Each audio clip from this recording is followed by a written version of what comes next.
Hello guys, welcome back to my channel. This is the episode number 21। So let's get start. कहानी की starting में हमें सूजन के फादर को दिखाया जाता है जो एक टाइप का लेटर लिख रहे होते हैं। एंड सूजन वगैरह के बचपन का सीन याद करते हैं जहाँ पे सूजन और जैनिंग जो है वो आपस में खेल रहे थे।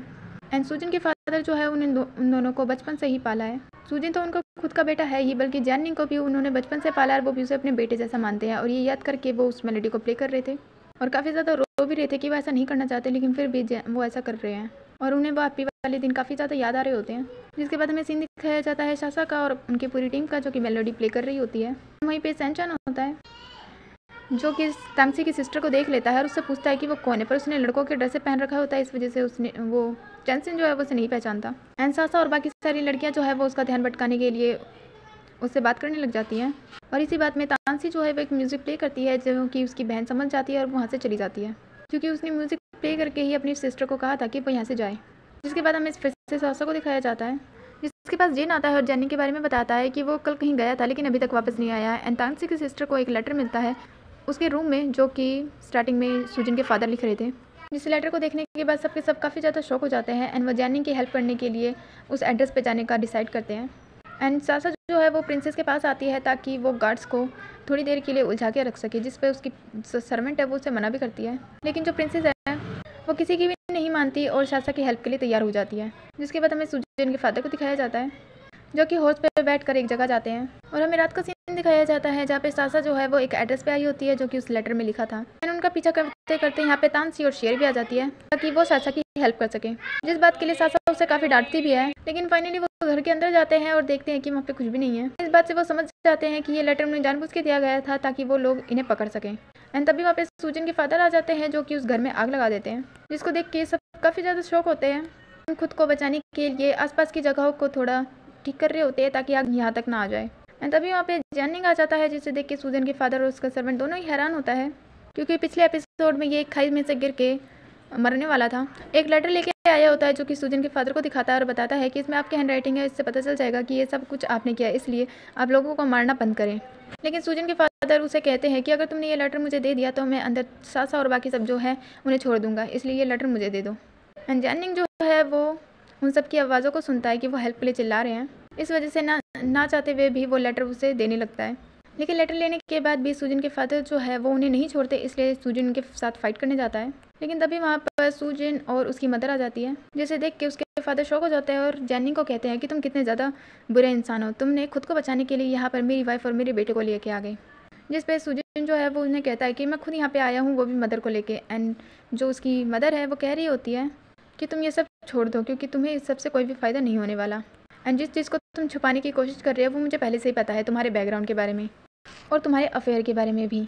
जिस बात से सूजन के फादर काफ़ी ज़्यादा शौक हो जाते हैं कि तुम्हें पहले से ही पता था कि मैं तुम्हें चीट कर रहा हूँ, आखिर इतने सालों तक तुमने मुझे कभी कुछ कहा क्यों नहीं। जिस पे उसकी मदर कहती है कि मुझे इस बात से फ़र्क नहीं पड़ता क्योंकि तुम हमेशा से मेरे साथ लॉयल थे और इसीलिए मुझे इस बात से कभी फ़र्क ही नहीं पड़ा और इसीलिए अब इन सब चीज़ों को छोड़ दो। लेकिन सूजन के फादर ये जानने के बाद खुद को माफ़ नहीं कर पाते और काफ़ी ज़्यादा रो रहे होते हैं कि उन्होंने अपनी इतनी अच्छी वाइफ को चीट किया था। एंड उनका एक लड़की के साथ अफेयर था जिन्होंने उसे जान से मार दिया था, जो कि हमारे पिछले एपिसोड में थी। और उस टाइम मैं थोड़ा कंफ्यूज हो गई थी, इसलिए मैंने ऐसा बोला। लेकिन उस टाइम पर उन्होंने उससे इसलिए मारा था ताकि उनका सच बाहर ना आए। एंड वो एक पहले सिर्फ मेलोडी प्ले करते थे और इनसे ज़्यादा और कुछ भी नहीं था इनका बैकग्राउंड में, इसीलिए इन्होंने बड़े ऑफिसर बनने के चक्कर में उसे जान से मार भी दिया और इस मुकाम पर आए। एंड इसकी मदर का तो सबको पता ही है कि वो गरीब लोगों को बिल्कुल भी पसंद नहीं करती। जब सूजन जो है वो शेर को लेके आया था तब भी जो सूजन की मदर है उन्होंने शेर की काफ़ी ज़्यादा बेइज्जती करी थी और इस वजह से सूजन के फादर जो है वो अपना बैकग्राउंड और उन्होंने चीट किया था इस सबको छुपा रहे होते हैं और इस चक्कर में उन्होंने अभी तक बहुतों की जान ली और जैनिंग को वो भी इसीलिए रोक रहे होते हैं। लेकिन फाइनली यहाँ पर सब कुछ ठीक हो जाने के बाद गलत फहमी सबको वो सूजन जो है वो बाहर निकालने जाता है, लेकिन जो सासा है वो अंदर ही रह जाती है एंड जो जैनिंग है वो उसे लेने जाता है। एंड जैनिंग जो है उसे वो सीन याद आ जाता है जहाँ पर उस लड़की को उसने मरते हुए देखा था और ये लड़की वही है जिनके साथ अफेयर था और ये तानसे की बहन नहीं है, बल्कि तानसे की भी बहन को मारने की कोशिश की गई थी जिससे जैनिंग ने एंड टाइम पे बचा लिया था। एंड जैनिंग को इस बात का बहुत बुरा लगा कि वो इस लड़की को बचा नहीं पाया, वो भी वहाँ पहुँच कर भी। एंड जो लॉकेट इन्हें मिला था वो भी इसी का था और हमें बाहर का सीन दिखाया जाता है। ये सब कुछ जानने के बाद जो जैनिंग के फादर सूजन के फादर हैं वो काफ़ी ज़्यादा बुरा फील करते हैं कि उन्होंने जैनिंग को अभी तक अपना बेटा मान के पाला था, उसके बाद भी उन्होंने जैनिंग के साथ ऐसा कुछ किया और यहाँ तक कि उनके टीचिंग वर्कशिप यानी कि उसका जो शॉप था उसे भी बंद कर दिया। और इतना सब कुछ करने के बाद वो खुद को सह नहीं पाते और एक नाइफ से खुद ही को मार लेते हैं। एंड जाते हुए वो अपनी वाइफ से कहते हैं कि वो उसे माफ़ कर दे उसे चीट करने के लिए। एंड साथ में सुजिन से कहते हैं कि वो जिससे भी शादी करना चाहता है वो कर सकता है और उसे कोई भी प्रॉब्लम नहीं है। एंड ये कहते हुए वो वहाँ मर जाते हैं, जिस बात से सुजिन और उसकी वाइफ काफ़ी ज़्यादा रोती है। जिसके बाद हमें नेक्स्ट सीन दिखाया जाता है, जो जेनिंग है उसने सासो को बचा लिया था और वो खुद बेहोश हो गया था, इस वजह से सासो उसका ख्याल रख रही थी। एंड जेनिंग उठने के बाद सासो को बिल्कुल ठीक देखता है, इस बात पे उसे काफ़ी खुशी होती है। लेकिन सुजिन के फादर के मरने के ऊपर उसे काफ़ी ज़्यादा दुख भी होता है, क्योंकि उन्होंने उसको अभी तक इतना ज़्यादा प्यार दिया था और बचपन से उसी को पाला था, यहाँ तक कि उन्होंने उसे म्यूज़िक भी सिखाया था। लेकिन उसके बाद उन्होंने उसे मारने की कोशिश की। एंड दिखाया जाता है कि एक्चुअली में जब जेनिंग जो है वो उस खाई से नीचे गिर गया था, उसके बाद वहाँ आने के बाद जो सुजिन है उसने उसकी हेल्प की थी, साथ में वो लेटर भी सुजिन ने ही जेनिंग को दिया था। एंड सुजिन उसका इतना अच्छा दोस्त है कि जेनिंग के लिए उसने अपने फादर को भी धोखा दे दिया। लेकिन ये सब कुछ इसकी वजह से हो रहा है और जेनिंग के जो सुजिन के फादर है वो भी जेनिंग की वजह से ही मरे हैं एक तरह से, ऐसा बोल के ये सारा ब्लेम खुद के ऊपर ले रहा होता है। जिस पे सासा उसे काफ़ी ज़्यादा समझाती है और सोने के लिए कहती है। जिसके बाद सासा को नेक्स्ट सीन में दिखाया जाता है, जो जेनिंग के लिए काफ़ी ज़्यादा परेशान होती है और सोच रही होती है कि आखिर वो जेनिंग के लिए ऐसा क्या करे जिस वजह से वो थोड़ा ठीक हो जाए। एंड नेक्स्ट डे का सीन दिखाया जाता है जहाँ पे सुजिन की मदर जो है वो अपने हस्बैंड की ग्रेव पे होती है। एंड ये सभी लोग जो है वो एक टाइप का शॉप मना रहे होते हैं, जहाँ पे सुजिन की मदर और साथ में शेयर होती है। एंड उसकी मदर शेयर को कह रही होती है कि हमारा फैमिली मैटर, आखिर तुम यहाँ पे क्यों आए हो, इसलिए अभी कि अभी यहाँ से चली जाऊँ। लेकिन इस बात पे शेयर भी उसे जवाब दे देती है और कहती है कि मैं सुजिन को छोड़ के कहीं नहीं जाऊँगी, चाहे कुछ भी हो जाए, उसे अभी मेरी ज़रूरत है, इसलिए जब तक वो यहाँ पे है तब तक मैं भी यहीं पर रहूँगी और उसका साथ दूँगी और उसे कंपनी दूँगी ताकि वो कभी भी अकेला फील ना करे।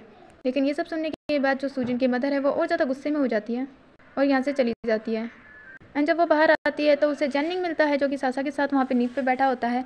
एंड वो खुद को ब्लेम कर रहा होता है इन सब चीज़ों के लिए। एंड वो जो सुजिन की मदर है उसे सॉरी भी कहता है। सुजिन की मदर है वो कहती है कि अब मेरे जो हस्बैंड है वो यहाँ से जा चुके हैं, इस बात से मुझे अब कोई भी फ़र्क नहीं पड़ता। जबकि जेनिंग कह रहा होता है कि आप दोनों ने मुझे बचपन से बाल पोस के बड़ा किया और मुझे अपने बेटे जैसे समझाए, लेकिन इस वजह से मैं ऐसा कुछ भी नहीं कर सकता।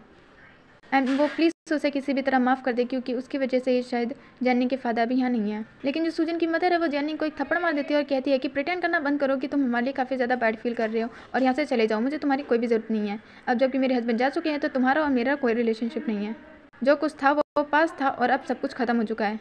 लेकिन फिर भी जेनिंग जो है वो काफ़ी ट्राई करता है, लेकिन जो आंटी है सुजिन की मदर वो नहीं मानती। एंड यहाँ सुजिन को दिखाया जाता है जो अपने फादर के साथ के काफ़ी सारे मोमेंट को याद कर रहा होता है और उन्हें याद करते हुए काफ़ी ज़्यादा रो रहा होता है। वो उस मेलोडी को भी देखता है, जिससे देख के उसे अपने फादर की काफ़ी ज़्यादा याद आ रही होती है। एंड वो रो रहा होता है कि आखिर फादर वो आप मुझे ऐसे कैसे छोड़ के चले गए, मैं आखिर आपके बिना कैसे रहूँगा। एंड यहाँ पे फिर से हमें जेनिंग को दिखाया जाता है जो कि सो रहा होता है और सासा उसका ख्याल रख रही होती है। एंड जेनिंग जो है वो सासा को खुद का अपने इतना ख्याल करते हुए देख कर उसे सारी स्टोरी एक्सप्लेन करता है और उसे अपने पास्ट के बारे में बताता है कि जब वो 5 साल का था तो उसके जो फादर है वो मर चुके थे और उसकी मदर को छोड़ के यहाँ से जा चुके थे। उसके बाद से उसकी मदर का भी उसे कुछ भी नहीं पता। एंड उसकी मदर के मरने के बाद वो बिल्कुल अकेला था और अंकल यानी कि सुजिन के फादर ने उसे अपने पास रखा था और उन्हें संभाला था।